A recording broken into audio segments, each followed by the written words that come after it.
The Last Flight of 66. The Calm Before the Storm.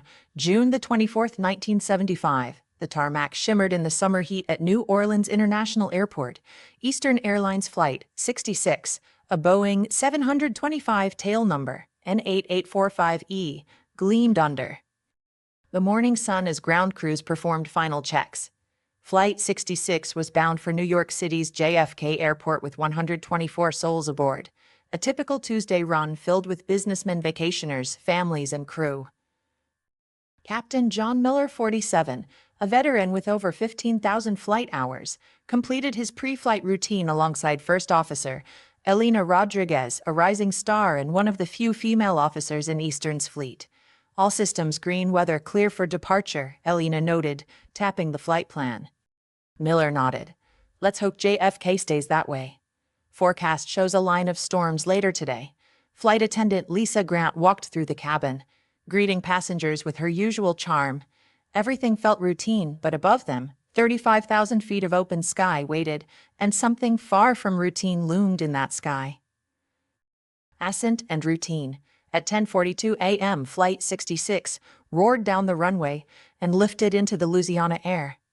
Eastern 66, climb and maintain free. 10 came the controller's voice. Roger, flow 310, Miller replied. The climb was smooth. The seatbelt sign dinged off. Children peered out the windows, couples shared coffee, and the flight attendants began drink service. Flight 66 settled into the cruise. In the cockpit, Miller and Elena took turns monitoring instruments, sipping coffee, and discussing JFK's increasingly stormy arrival forecast. Tower says thunderheads moving fast. Wind shear warnings possible, Elena reported. Let's stay sharp, no heroics, Miller replied. If we have to, we'll divert. Trouble at 31,000 feet. About 2 hours into the flight, the first signs of trouble appeared over Virginia. A soft chime.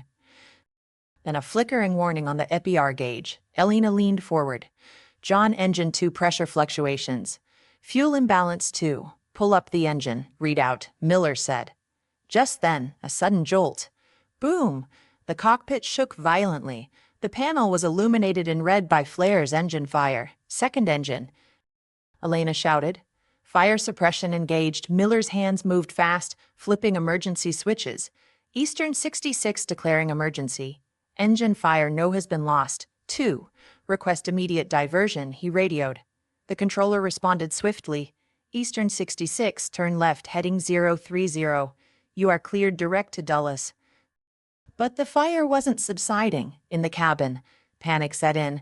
Everyone had been shocked by a loud explosion. A child screamed. The right side windows glowed red. The vents for the air let smoke in. Lisa rushed down the aisle, trying to remain calm. Please stay seated, fasten your seatbelts. Oxygen masks will deploy if necessary.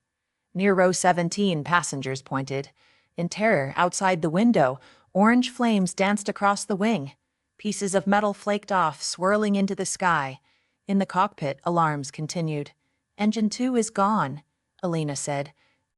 May have ruptured the fuel tank, as evidenced by the flames, visible on the port wing. We're shutting down fuel cross, feed, Miller said. We can't have a chain reaction, but it was too late for them. The second strike at 28,000 feet, a second explosion ripped through the aircraft. Bah! Whoom! The right wing ignited in a fireball. The cockpit lurched. Smoke filled the cabin. The aircraft banked hard right. We're losing hydraulics, Elena yelled. Manual trim, hold her level. Miller strained against the yoke. The radio waves were filled with a mayday sound.